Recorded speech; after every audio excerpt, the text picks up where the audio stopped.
with all due respect.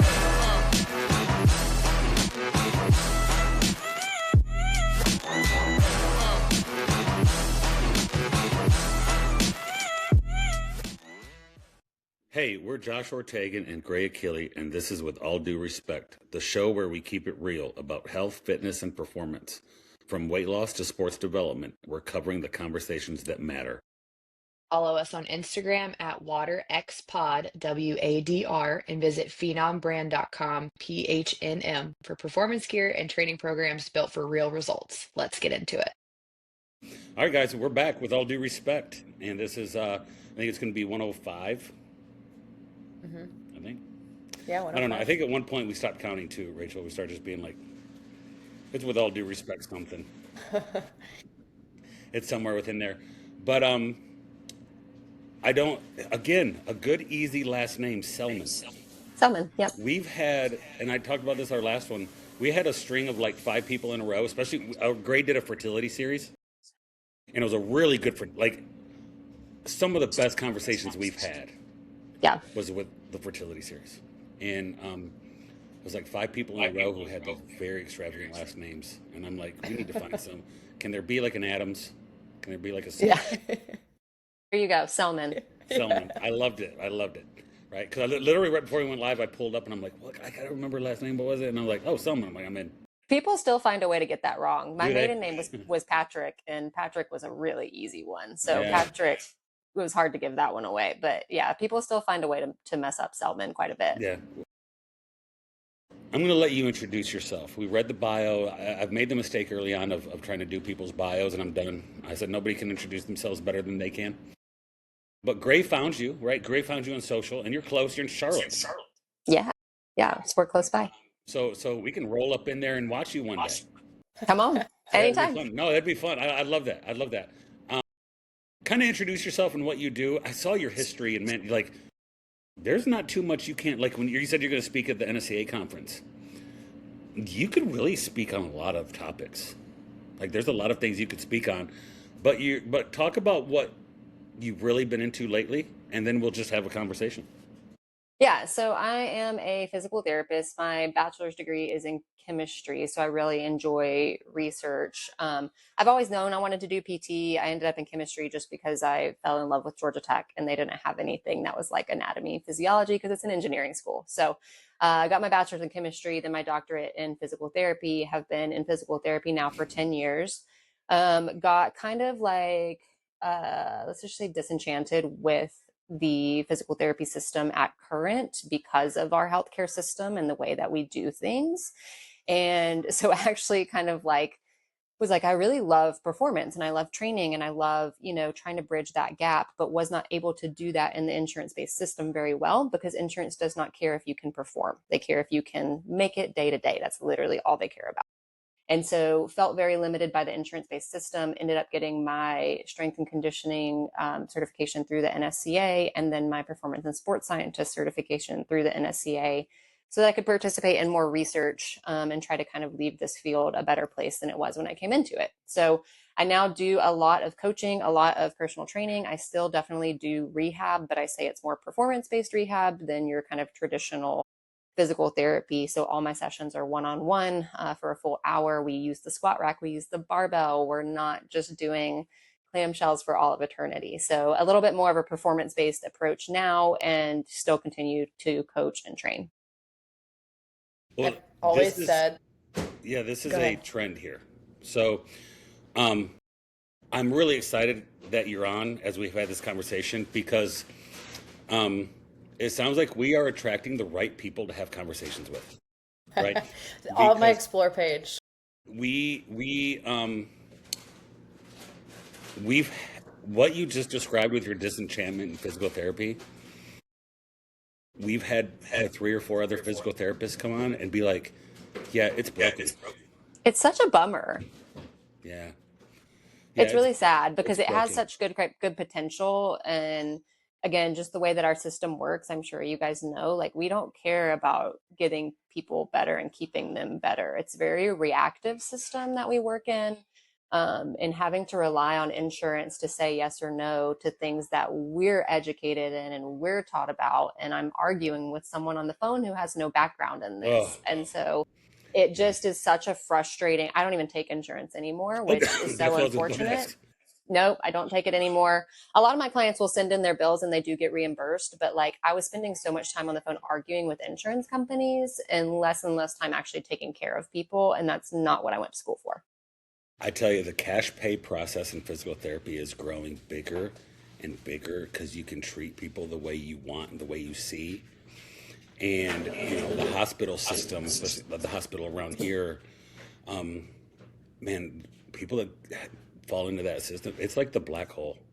It is. It is. And you forget, like as a physical therapist, you forget a lot of these strength training and exercise and endurance principles because you're not applying them. You're applying things that are like, can I reach my hand to my head to wash my hair? And yes, that's incredibly important for some of the population, right? If they can't do that, we need to get there. But then we have such an epidemic of like underperforming when people need load and they need training and they need someone to say, this is safe and you can do this and you could push it a little bit here.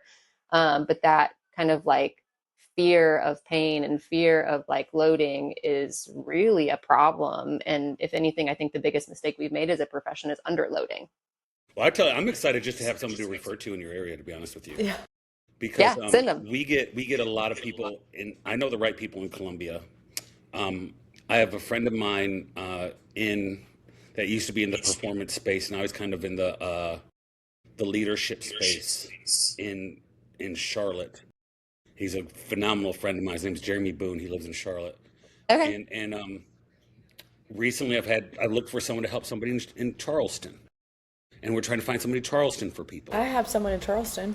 And now we're trying to find somebody in Charlotte because we always hear people like, hey, we got some issues. I live in Charlotte. They'll connect us. And I'm excited just to be like, hey, we got somebody you can see that we trust. Yeah, send them my way. Gray, what do you always say about your physical therapist? They gotta have I was just going to say that. If I always look for a squat rack at a physical therapist clinic. Because if I don't see one, I'm like, I'm not getting on the recumbent bike when I'm dealing with hip tightness. I'm good. Like maybe I'll warm up on the recumbent bike, but other than that, like please put load on my back. Like that's what I need to work on. So and I shouldn't be billed for 10 minutes of the recumbent bike. Precisely. That's not skilled physical therapy. That's not CPT code XYZ. That's a warm up, and that's not skilled therapy. And do not send me a bill for that. Right. Yes. Exactly. And there shouldn't be 4 other people. Here's another thing. Don't let me just meet with the DPT the first time, and now I'm with a tech with 4 other people. And why am I coming back and doing the same exercises 48 hours later so that you're not even paying attention to me? Most of my clients I see once or twice a month. Okay, like, yeah. Come see me. Let me give you some stuff to work on. Most of the people I work with are very motivated. They're going to do it. They're not going to come here and pay for it if they're not going to do it. They just need me once or twice a month. Hey, let's tweak the program. Let me work on you, whether it's dry needling, cupping, scraping, whatever, things you can't do on your own at home. You don't need to be in here 3 times a week so that, again, I can like watch you do the same exercises I just prescribed to you 2 days ago. That just is a waste of time, but it's great for, which is what, It is. And that's what the insurance system wants. Yeah, the medical systems, that's where we are, right? Talk to us a little bit about the process of how you got into, pelvic floor health. Yeah. You made a comment earlier. It's not just women. Men have a pelvic floor too, right? Yeah.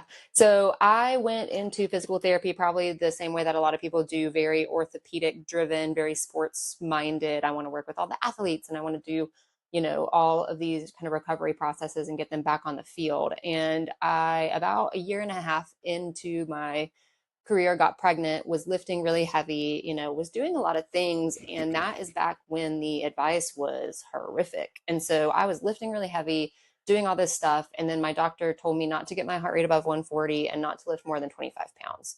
And of course I listened. Like that's what the advice was. We didn't have anything else at the time. And so I'm not going to risk, my baby's health or my health to try and lift the barbell, which is 45 pounds. So now not only can I not squat heavy, deadlift heavy, I can't even touch the barbell because that's more than 25 pounds. And so I lost a ton of strength and endurance in pregnancy that I had worked really hard for my entire life. And so I was very frustrated by that, but thought that that was just the way that we do things. And it was what was safest for me and baby. And then postpartum was the complete and total opposite. So it was, okay, baby is out. Now you're free to do whatever you want, whenever you want. There's no guardrails, there's no advice. And so, of course, I'm chomping at the bit to get back to all these things that I haven't done in 10 months.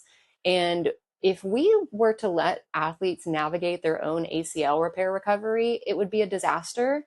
And the same thing happens for a lot of women postpartum. So I went on a jog at 3 weeks postpartum. I'm finally like starting to see a little bit of light. And here I am thinking I am taking it easy. It's a 10-minute jog down the road. In the moment, listen to my body did not apply because I felt great doing it. I was like, I'm out in the sun, I'm jogging. I haven't done this in so long. All the endorphins are popping off. I get home. Now I don't feel good anymore. Right. And I didn't have anybody to like save me from myself because my doctor was like, who cares? The baby's out. Like, go do what you want to do. So you go from being like, hey, don't do anything. Don't even look at the barbell. And then as soon as the baby gets here, boom, it's the wild, wild west. Figure it out on your own. Godspeed. But if you want to run a marathon, you can. And I ended up with a lot of symptoms, and it took me a long time to get back on my feet after that. And so having been in sports medicine world, I think after that experience, I realized, what the heck are we doing? Like, why are we not treating this like any other musculoskeletal injury when it's a musculoskeletal system? And so really started digging into it, and has kind of obviously developed from there. My husband now says it's my entire personality, but it's because I get so frustrated that these are not discussions that people are aware of. And again, I wish looking back, I had been having discussions about my pelvic floor muscles when I was playing soccer in college, when I was playing soccer in high school, and I had symptoms that I had no idea were related to my muscle health at all. Would I have had an easier time in pregnancy postpartum had I known that earlier on? And so now that's kind of where a lot of my kind of career and mission has shifted, is I want these discussions to happen earlier. I want people to understand this is a muscle group, just like any other muscle group. We talk about your quads, your calves, your delts. We should talk about the pelvic floor. Okay. It absorbs force. If it doesn't, something else will. Men have pelvic floors. I work with a ton of golfers who have back pain, hip pain, because their pelvic floor is not functioning the way that it should. And so just trying to get, yes, pelvic floor discussion is important for pre and postnatal, so pregnancy, postpartum, but it matters for everyone. You don't have to have kids to have pelvic floor dysfunction, and athletes are more predisposed to pelvic floor dysfunction. We know that. So regardless of childbirth, regardless of gender, if you play a sport, you are more likely to have pelvic floor dysfunction than your non-athlete peer. What's classified as pelvic floor dysfunction? What are the symptoms that you see? There's definitely a wide range. I see it the most manifest as like pain or current muscle strains. So like low back pain, hip pain that's not resolved with kind of the traditional PT type stuff. Recurrent groin strains, recurrent hamstring strains. If, again, the pelvic floor doesn't absorb force the way that it should, something around the pelvis has to take over and take that load. And so like last night, this popped up on the screen that Caitlin Clark is out for low back pain. And she was out like half of last season for repeated groin strains. And I'm like, has anyone done a pelvic floor check? Probably not. They've probably done the traditional rehab for a groin strain and now low back pain.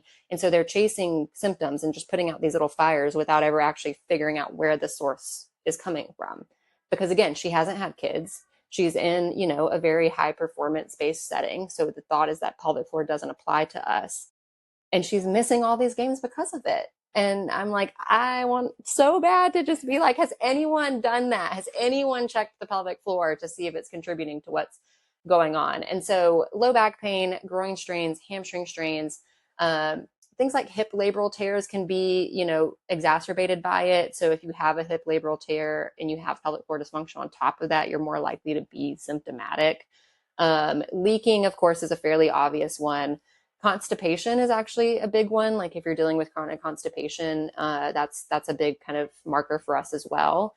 And then for me, I see a lot, especially with coaching, urgency. So, hey, I saw you go to the bathroom right before class started. We got on the treadmill and suddenly you think you got to go again, right? That feeling of, oh, I think I got to go to the bathroom when I already went. Your bladder did not fill in that time, but your muscles did start contracting, and that squeezed your bladder more so than your bladder actually being full. So urgency in terms of, hey, I got to go, empty my bladder when I just did that incomplete emptying of the bladder. So maybe I empty some and then I realize, oh, I could sit down and actually go again. I'm having a hard time emptying all the way.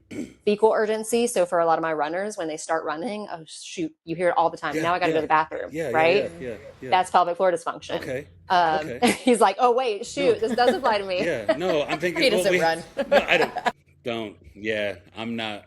We had our last podcast was a guy that does the 100-mile runs. Yeah. And crazy. And we had a marathon nutritionist on, and one of the things they both talked about is their stomach flipping or they're having digestive problems like very early in a run. Yep. And so when you said that, it reminded me of others. It's not me. I'm not a runner. But it's just I'm connecting a lot of the things you're saying to conversations we've had, right? Even when you were like repeated hamstring strains, I'm like, check me. Groin strain, me. Low back, me. I'm like, oh shoot. Like, okay, let me ask you this. What is the pelvic floor? Like when people talk about, I feel like that's one of those things you hear people say, like I'll probably repeat it a few times and go like, well, maybe it's a weak pelvic floor. And then I go, what the hell am I talking about? I don't even, Look at this. This is crazy. I am, you're a girl after my own heart. I take her everywhere with me. You're just a girl in case after my own heart here with that, right? If you are just listening to this podcast, pull up the video. Yeah. I'm so glad that you showed up with something. I feel like I'm back in class. All right, yes. go. Educate, so anatomy educate. lesson. This is the pelvic floor. If you are just listening, this is just a pelvic floor model that I'm showing. It's a group of, well, it depends on who you ask, 11 to 13 muscles. Some people count some of the hip muscles, some people don't. The way that it works is it sits like a hammock at the bottom of your pelvis. So this bone in the front, so that little bone at the front of your pelvis goes all the way from there, all the way under back to your tailbone. So like tailbone pain is another big kind of marker for pelvic floor issues. And a lot of times those are not cured by the traditional, I'm going to go to a physical therapist for low back pain because it's a pelvic floor problem. So 13 different muscles that sit like a hammock from the pelvic bone in the front underneath.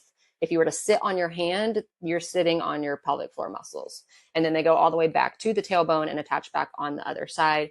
They obviously are very closely related to the hip, but if you're watching video wise, all of this red is muscle. It's all muscle.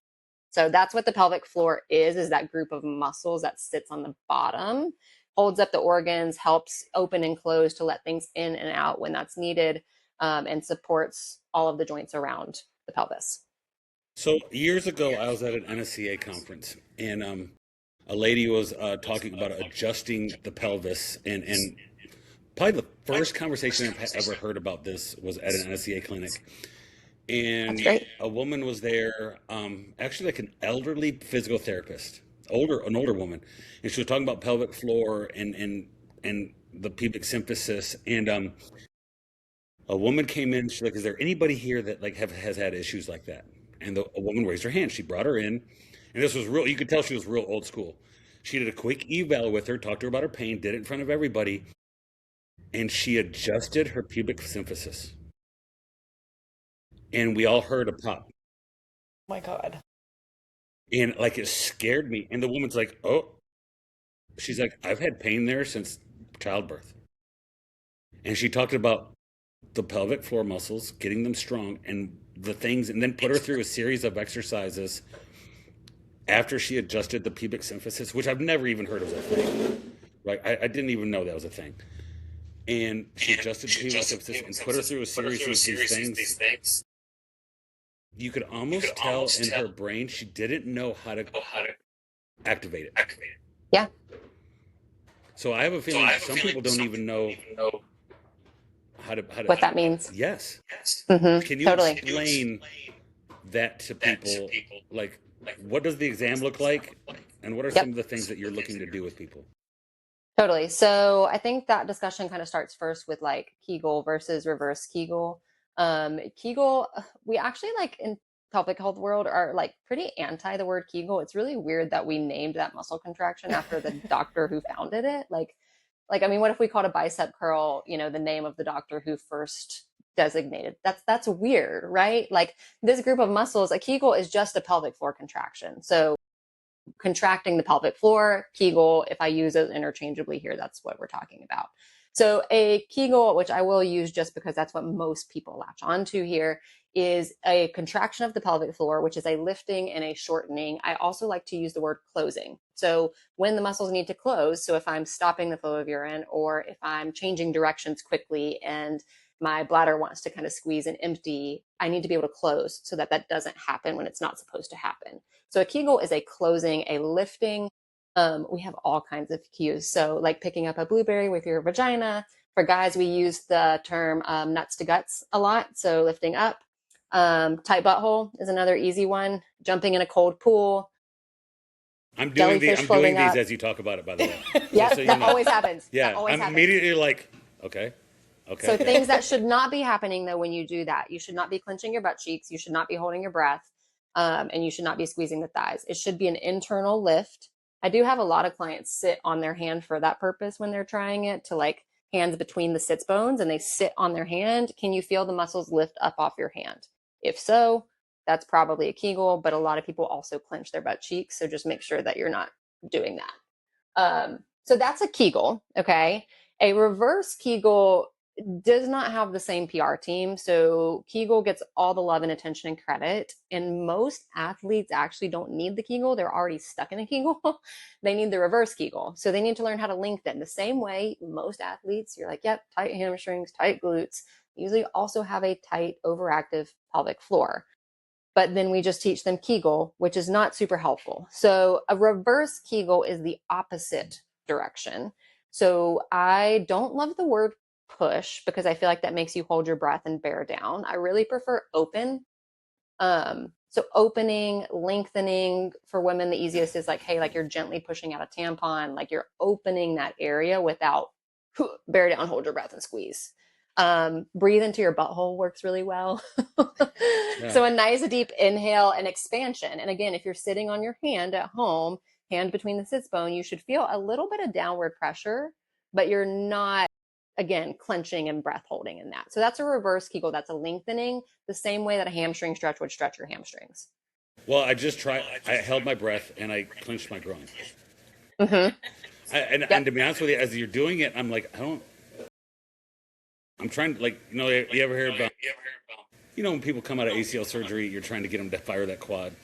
Exactly. You're looking at them. You're looking at them, and you're like, fire the quad. They're like, brain to muscle isn't working. Mm-hmm. Like, there's nothing, yep. And it literally looks like a popsicle stick on, yep. So they're like, so that's the same experience that a lot of people have, and the challenge. I literally was saying that's what I just felt like, trying to fire. And I'm like, I don't even know where it is. Correct. And so that subjective difficulty of I can't tell if I'm in a Kegel or a reverse Kegel is really challenging for people. But then on top of that, we can't see the pelvic floor externally. So like, whereas I can see my other quad squeeze and my brain can kind of connect the dots on that, understanding what it means to contract and relax the pelvic floor is a little bit different. And so for clients who come in here, and again, they're doing their in-person exam with me, I will do usually on day one an external check of the pelvic floor. So again, going back to the model, I can find the sits bone and I can kind of just fall right on the inside of it. And that's going to be all that muscle right here. So if this is, rectum opening here, there's a big chunk of muscle right there between the rectum and the sits bone. And yes, there's, again, a ton of muscles down here, but that's a really big one where I can feel a lot of movement from an external perspective. So I can palpate an athlete externally without having to do anything internal and just see, can you move? Do I feel a contraction? Do I feel relaxation? Are you able to pull away from my finger? Are you able to push down into my finger? And can you do that in a controlled way? Or is it, for most athletes, on or off? And there's no control in the middle. But these muscles work like a dimmer light. And so when they're out performing or they're doing a deadlift, like for example, in the deadlift, my glutes and my hamstrings, they lengthen.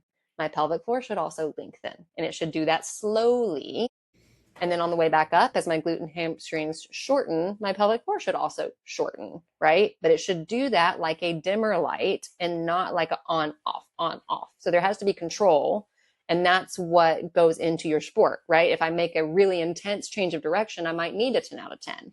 But if I'm just like standing, walking, I might only need a 2 to 4. If I need to jump, I might need an 8. So if I can't control anything in the middle, then that's problematic for a lot of people. So that's what you're feeling there is I can't even really tell where I'm at on that elevator situation. And so that's practice. So say somebody doesn't have that connection, a patient of yours that comes in, what does it look like for practice for them to be able to find that connection? What are some exercises or, I guess, movements that they perform? The easiest way to start for a lot of people is to tie it into the diaphragm. So the respiratory diaphragm sits above the pelvic floor. Again, I know if you're just listening, this can be hard to kind of see, but they're stacked on top of each other, kind of like this. If you think about a Coke can, the diaphragm's the top of the Coke can and the pelvic floor is the bottom. When we inhale, the lungs fill with air and the diaphragm moves down, and the pelvic floor should also move down. So when I have someone who's having a hard time connecting, I'll have them take a really deep inhale through their nose. And when they do that, shoulders shouldn't go up, right? The belly should expand. So the ribs expand, the belly expands. The pelvic floor should also expand. So speaking of analogies and all these things, I use the pufferfish a lot. So when the pufferfish fills with air, the ribs expand, everything expands, but the bottom of the pufferfish also drops. So as you pull the air into your body, you're also, again, breathing into your butthole, you're opening, you're lengthening. And then when you exhale, if we go back to the pufferfish, the air empties, the sides constrict, the core braces, and the bottom also lifts. So as I exhale, I get a Kegel that happens with that. And so we teach it to start with the diaphragm. Now in real life, I want you to be able to separate the two so that if you're inhaling, but your pelvic floor still needs to work, it's not something you have to coordinate that way. Right. But when we're trying to exaggerate it and learn it, that's a good way to start, is just working on your breath. Can I inhale and gently push into my hand if I'm sitting on it? Take a deep breath in. Do I feel a push down? When I exhale, do I feel a lift up? And try to get that going first before we take that any further. Do you work with any lifters? Like I'm talking like power lifters, or people? Because what I'm thinking about here is from lifting heavy weight in a previous life that broke my body.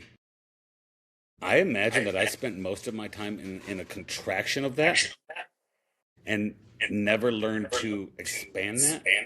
Yep. So I imagine weightlifters coming to you with hip pain, groin pain, back pain. How about what do you call it? Hernias. Yep. So same thing. So power lifters, I mean, the big thing with powerlifting is pressure management, right? If I can manage pressure well, then I can move weight well. Hernias are also a pressure management problem. So anytime we have a hernia situation, a sports hernia, inguinal hernia, whatever, it's a pressure management problem. So going back to that Coke can, for example, if I squeeze that Coke can as hard as I can, it has some inherent give, right? Like it can take some pressure and some squeezing and it can rebound, and that's great.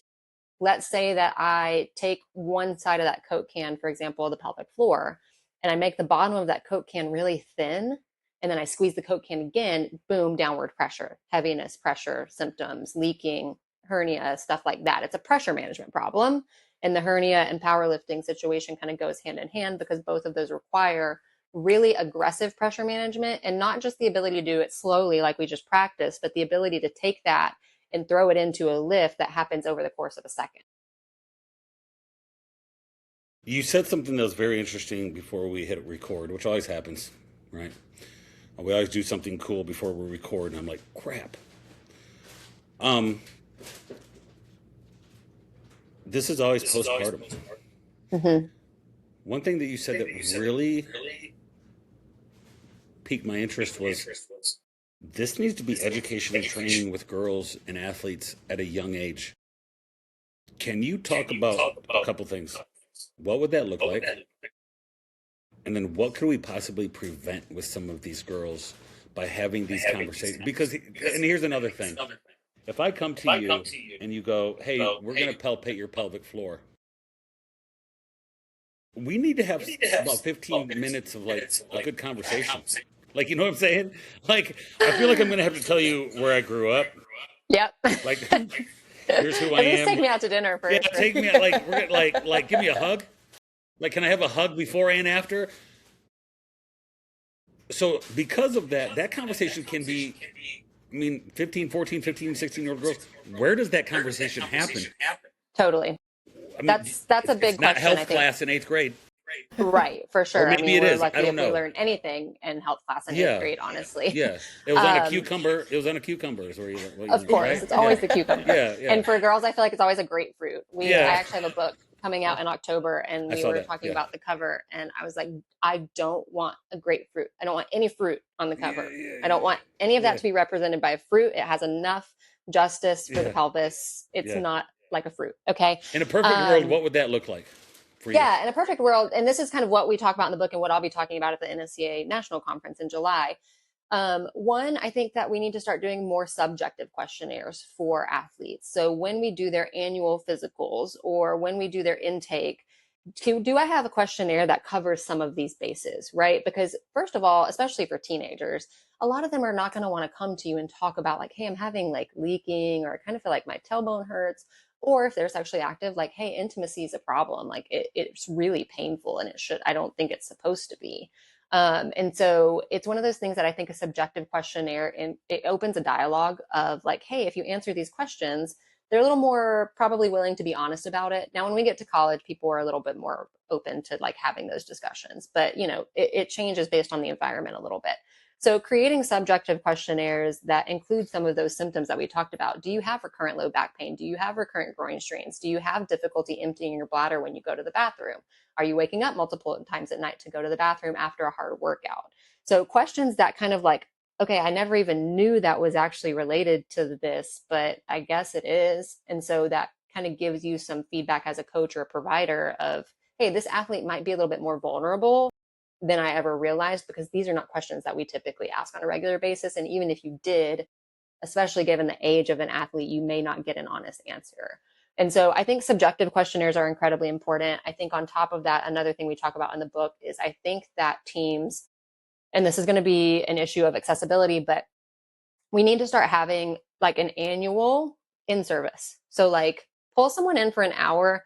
It doesn't need to be me. Find someone in your area who's kind of qualified in this or has a background. Pull them in for an hour in front of your team and let them talk about these things. And usually when I come in and I'm talking to, again, like high school athletes, they kind of like giggle a little bit at first. And by the end of it, every single one of them realizes like, wait, we have some of those symptoms. And now at least I'm leaving this discussion knowing what a Kegel is, knowing what a reverse Kegel is, knowing that if I have no idea what Rachel just said, maybe I should probably go do a session and try to figure that out. So like an annual in-service of just like, this is what your pelvic floor does. This is how it works. And if we don't get it to work the way that we would like for it to, this is how it can affect your sport performance. Them understanding that is going to make them more likely to even bring that discussion to you as a coach or a provider in the first place of, hey, remember that in-service that we had at the beginning of the year? I'm actually having some of those symptoms that we talked about, and I think it's affecting my knee or my hip, or I just kind of feel off. There's another chapter in the book where we talk about like sports performance anxiety and how anxiety affects the pelvic floor, because we clench the same way we clench our jaw, the same way we hike our shoulders up. I've got athletes who in heavy tournament seasons or like very high pressure performance times of year, their pelvic floor symptoms increase because they cannot relax their muscles. And so having them understand that kind of whole holistic picture, I think is going to be part of opening the discussion in a way that makes it more transparent between players and coaches. You know, a thing to have a conversation. We had a woman on here, Gray. You might remember her name. She's out of Canada, and she does a ton. Yeah, Rachel, you definitely know who she is. She has a ton of research about exercise during pregnancy. Yeah, Margie. Yes. Yep. Yes. Yep. Yes. So she came on our podcast. Yeah. Blew my mind. Mm-hmm. Like I literally said, and you know what she said that blew my mind was, we really don't have a lot of research on this. Mm-hmm. Nobody was really interested in doing this research. Yeah, so she is in research full time, which is amazing because she can really dedicate I think last year she had like 30 something studies that were published on exercise and pregnancy. And again, as a provider, we're so thankful for that, because it's like I can yell it off the rooftops, but sometimes I need a paper in hand that says look, it's for real. It's not just me saying this, it's for real. Yeah, but again, I was pregnant in 2017 and we didn't have that at the time. And so I really suffered for that, lost a ton of strength. Now what like Margie's publishing is like, there's actually really not a lot that we technically need to modify. No. Like you can lift heavy and you can run fast and you can do all these things that, like, again, I was told not to do, and we still are being told not to do, because the research shows that if we, let's say that today I published an incredible study that has every perfect detail and everything's amazing, the research shows that that will still not be standard practice until 17 years from now. And so, like, the work that she's doing is so amazing, and our generation is going to have to work really hard to get it out there, so that hopefully the next generation, it will be readily available. She came on and she blew my mind in an hour. Blew my, what, you know what she blew my mind is because one of the conversations we had was like, well, we're really not that far advanced into women really being highly competitive in sports. We don't have enough data. And one of the things I talked to her about was like, I remember when the women's national team, the soccer team, blew up with Mia Hamm in that crowd, right? Yep. Brandy Chastain. Yeah. Brandy Chastain. Yes. The picture the of her. Shirt off on that. Yeah. Right, come on. Right. Everybody saw the Nike commercial, the shirt off. I equate that to Tiger Woods, where he sunk that punt, the Nike ball rolled and then fell. And I'm like, come on, man, that's $1 million putt. And Brandy Chastain took the shirt off, and like, I was a kid when that went down, and I remember thinking like, that's just how life was. This is what life has always been this way for girl sports and whatever. And then the more we've had conversations, the older I've gotten, and realized I was like, oh no, that was the beginning of kind of socially accepting the girl athlete kind of being a dog. Like, she could be a killer, she could be a dog out there, right? And still be a mom, still be competitive, still be a woman, still have all those traits, but you know what? She can be a dog too. Like, I mean, even the last Olympics, like Alex Morgan was breastfeeding and couldn't take her baby with her. Yes. They didn't accommodate that, and they were having to figure out how she ships milk from, the Olympics back home to her baby. And this next Olympics, they've worked that out. But I mean, that was the last Olympics that was a discussion and a problem. And now we see, like, speaking of 100-mile trail races, you see moms out there freaking nursing their babies on a 100-mile trail race and then still winning the trail race. It's crazy. I don't know who it was. It was her. Go. I was just going to say, I think too, our generation, people our age, are kind of challenging that, right? Like, we're kind of recognizing that, yes, our doctors have a place, but there's people in specialties that have a bigger place that might be able to help us more. So, like, I know personally, when I'm dealing with like low back pain, I'm not going to go see my GP. I'm going to go see my physical therapist because that's who I trust, I think we're finding that that's really being challenged, and a lot of specialized people are starting to make wave in what they're teaching because we're recognizing that. We're recognizing the importance of it. Well, I tell people all the time, there's a difference between medical clearance and musculoskeletal clearance. So just because your doctor says, hey, you're medically cleared for exercise, doesn't mean that your muscles are ready for exercise. And so again, going back to the ACL discussion, because I feel like people can visualize it the easiest, as soon as your stitches are healed, does not mean we send you back to sprinting and cutting and jumping and doing all the things. Yes, you're medically cleared, but there's still a lot of steps that we follow and boxes that we check to make sure that when you go do that, you're actually safe, and we decrease the likelihood of this happening again. And so our medical doctors are incredible what they do. They're so intelligent, but they do medical clearance. And then part of it is their job to say, hey, I medically cleared you, but I do think that there's next steps. When I worked in Georgia, we did not have what was called direct access, meaning people could not come see me as a PT unless they had a referral from their doctor. And so I would have doctors who would tell their clients that they did not need physical therapy, even if they were asking for it. And they legally could not come see me. Now, here in North Carolina, people can schedule themselves, and I don't even, we don't need the referral. It's my job to screen out, is your low back pain actually musculoskeletal low back pain, or do you have a kidney stone, right? So if I need to send you back to the doctor, then that's my job as your PT to catch that and be like, oof, like that doesn't present like normal musculoskeletal pain. In Georgia, they put that onus on the medical doctors. And so the medical doctors have to be like, I think you need PT or I don't. But a lot of them don't understand fully what we do. And so they don't understand how to and when to refer people. And that limits them from getting care. So the state you live in is huge. I'm scarred in that community. I worked in the return to play sports performance area for years. And I can't tell you how many conversations I've had with a dad come to me and be like, well, the doctor said they're cleared. Your doctor's wrong. Well, he's a doctor. I don't care. Right. Right. I don't care. Right. It's wrong. not their specialty, and that's okay. I think that's where the discussion has to be had of like, it's okay that that's not your specialty. Prescribing medication is not my specialty.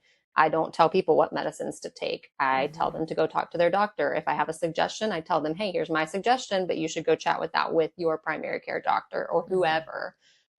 So we need to understand that no one of us is going to check all the boxes, and also being okay with that and having a network to refer to. So I have doctors that I refer to who I'm like, yep, you'll like this person. They're on the same, doctors same you boat. don't refer to. Correct. Yes. Also that. Yes. Also that. Oh, yes. I bet you have both, because I have both. Right. Yep. Did you know? And I think this might have been Margie too. Did you know that is it women's soccer? Maybe the WNBA. Maybe it's the national team soccer. They still consider a pregnancy an injury. They still treat it as if it's an injury. So if a woman in season gets pregnant, you're on the IR. Like you're injured. Yep. And I'm like, man, well, it works that way for sounds recreational moms too, because like for me, for my maternity leave, because we don't have that here, maternity leave for me was short-term disability. Had I not signed up for short-term disability, I would have had 0 paid leave. And that short-term disability, I was still only paid 60%, okay, of my normal paycheck. So I'm paid 60% of my normal paycheck for 6 weeks. I have to pay my insurance premiums now because I don't work. I'm technically unemployed during that time. So I'm writing a check to my employer to keep my insurance. I'm only being paid 60%. I'm only getting covered for 6 weeks, even though my doctor said more like 10 would probably be a good idea given the kind of physical nature of my job. Meanwhile, my husband had paternity leave, which I'm incredibly thankful for, but that was employer sponsored. He had 4 weeks off paid at 100%. So he had an entire month off, which was incredible and was huge for me while I'm healing and carrying a baby around and trying to do this, that, and the other. But he had 4 weeks off at 100% pay that he did not have to buy into. Like if I had not elected to have short-term disability when I got signed up for my job, I would have had 0 time off paid, which is insane.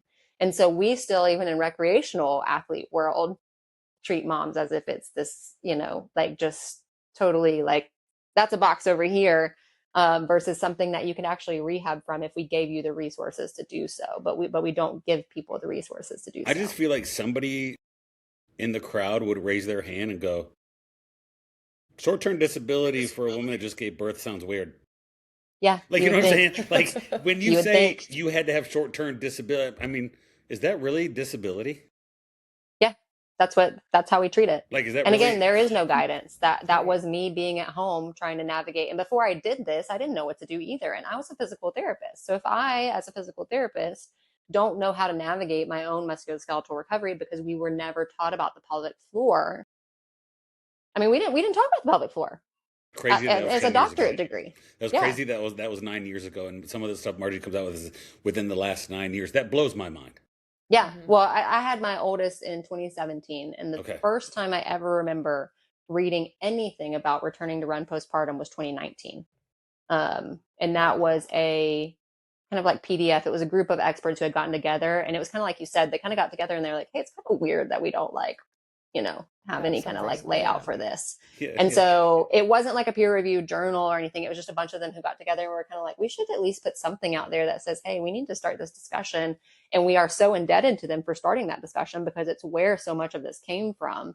But again, it's a musculoskeletal injury and it can be rehabbed and it can be, improved with the appropriate care. And again, I think if we would focus on it before pregnancy, postpartum, we would probably see better outcomes in pregnancy postpartum so that you have these athletes who, are able to return faster and return without injury and not, see sport ending injuries. Yeah, I remember this CrossFit girl put out a video that she was good 6-7 months pregnant. And she was doing kipping, like she was jacked. Like I've never seen a pregnant girl with abs, right? And she was doing like front squats and kipping pull-ups. And the comments under that were almost like, oh my God, that's child abuse.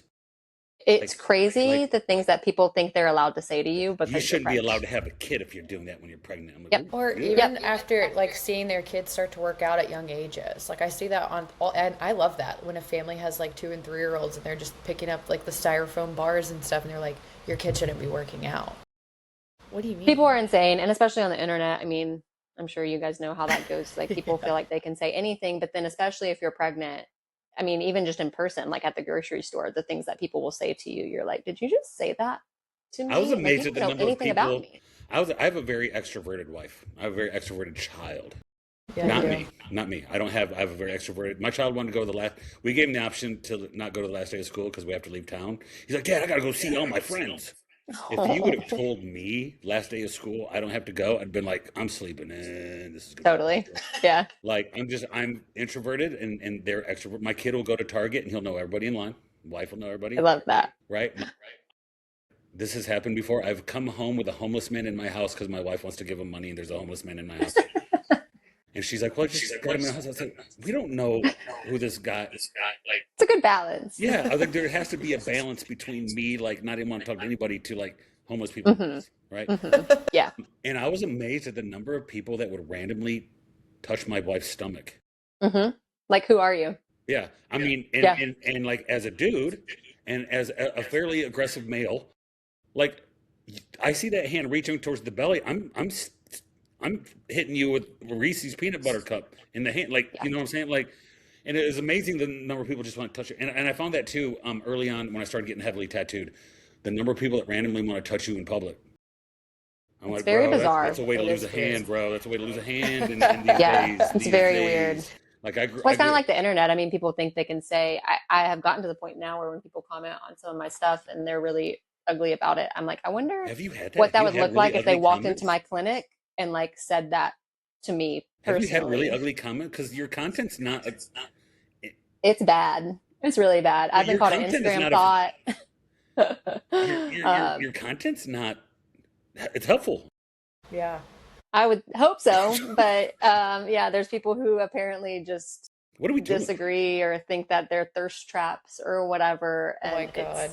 I think just being female on the internet, there's no like, oh, she actually does have a degree. There's nothing thirst. I saw a video of you doing a single leg RDL. I didn't. Yeah. I thought that was a single leg RDL. I thought that was a single leg RDL. Like you didn't have a thong on. There's crazy stuff on there if you scroll back. There's some really wild comments. It's Is this your first NSCA conference speaking?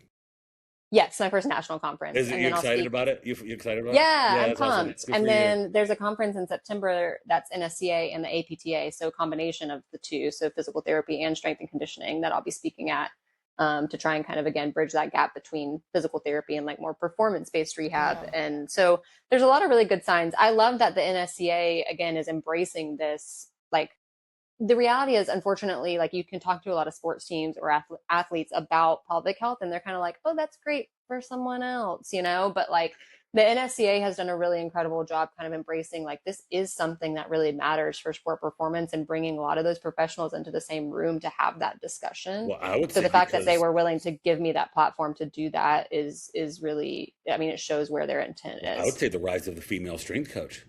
Yeah. Definitely. Done that, right? It's amazing how these topics are coming as more and more female strength coaches are getting involved in strength and conditioning. Which is actually like a little cool segue to how I found you, Rachel, and what I messaged you about. Because you coach at Orange Theory, right? Yeah. Right. Okay, so this is a video I found, Josh, just a little backstory. She posted this video about basically improving your intensity while in a group fitness in any kind of group fitness environment, but fitness environment in general. And we're kind of doing, some episodes with people that are very high performing. So even just touching on a little bit of the exercise piece of like improving your intensity overall and finding intensity in your exercise, whether that's in class, like being a female performing in that strength environment.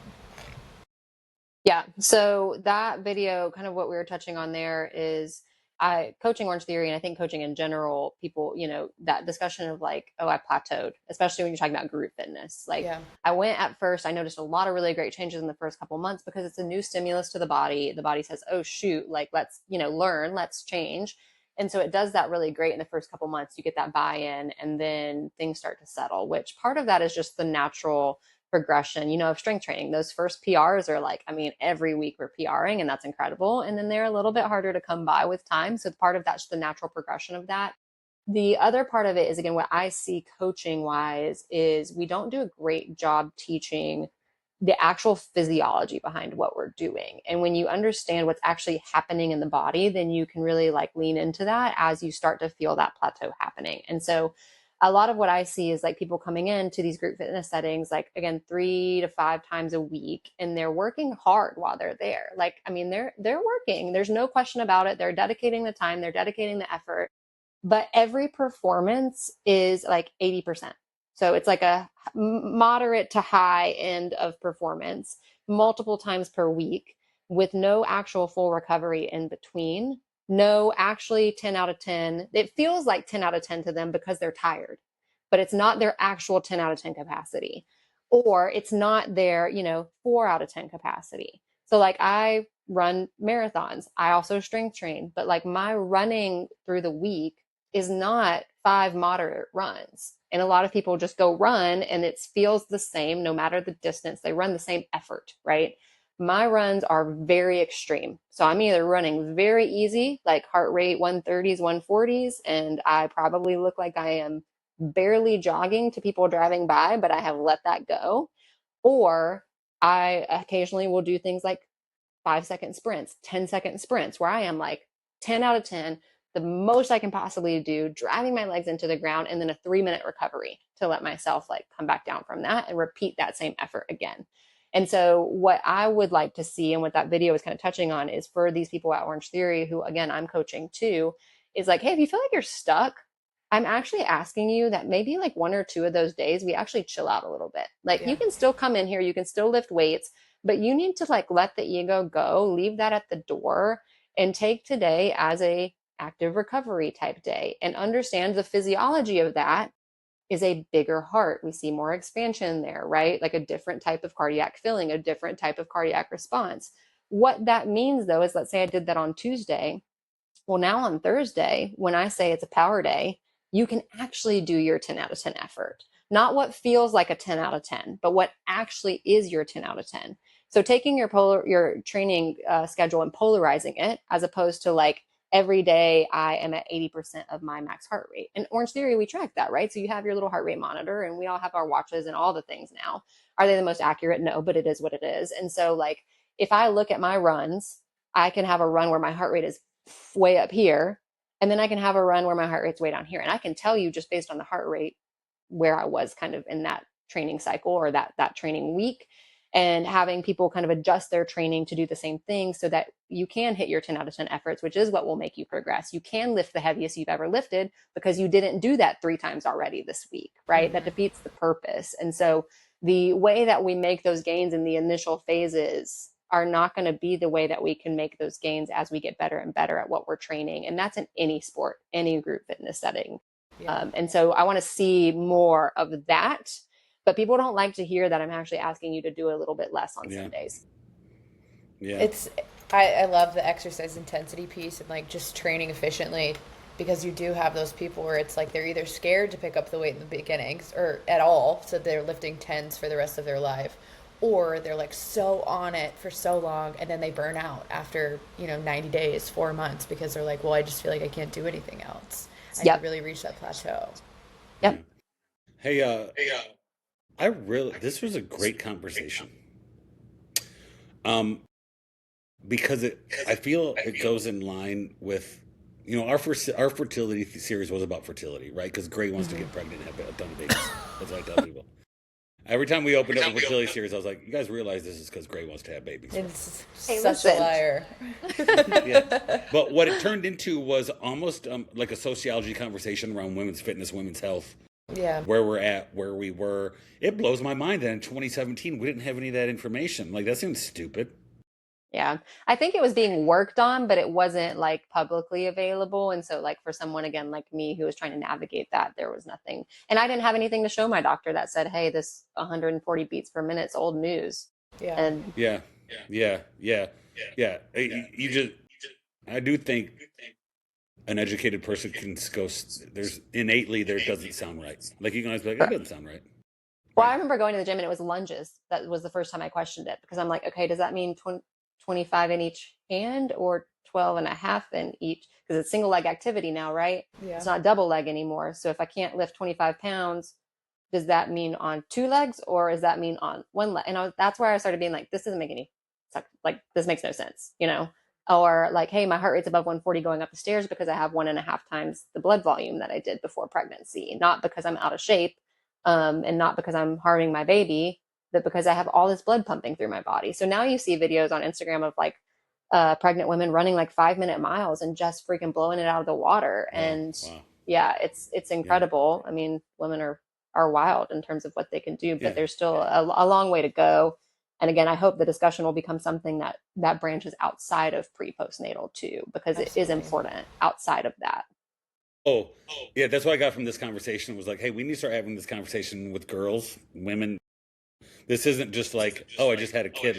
Let's see what your pelvic floor. And I like the conversation that's about dudes too, right?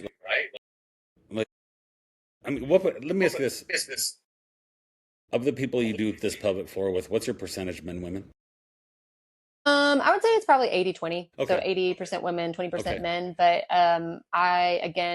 it's interesting because a lot of the men that I work with, again, are golfers, and golfers talk to each other because they're out there playing golf for like 5 hours. And so, so-and-so has back pain, but the next time they come back to play golf, their back is better because their pelvic floor moves better. And it is a little bit on my end, a little bit of a different discussion, because when you're trying to get buy-in for something like that, a lot of times if, I say hips instead of pelvis, like stuff like just little kind of things you learn over time. Like this guy's going to trust me more if I just say hips versus pelvic floor. Yeah, I still want to see the 800-pound squatter.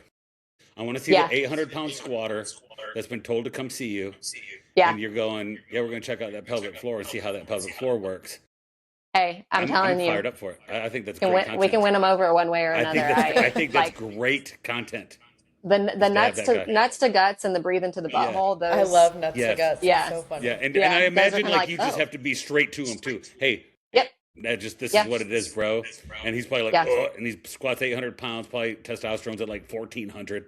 But right? I'll tell you what happens is the second that he figures it out and the second that we teach it and he lifts heavier, and then he's like, oh shit, okay. For sure. Yeah. You take an 800-pound squatter to 805. Get them to lift heavier, get them to hit the ball further. As soon as they see it actually like manifest into their performance, boom, done. Oh, they're going to be on their floor at their house sending you videos of nuts to guts. And they're going to sitting on their hands. Yep, sitting on their hand, trying to feel it, doing a self-examination, right? So, no, 100%. You take an 800-pound squatter, get him to 805, you might be in his wedding. Yep. Yeah. So, hey, thank you, Rachel, for coming on. Very much. Yeah, thanks for having me. We appreciate your time. Thank you. Thank you, guys.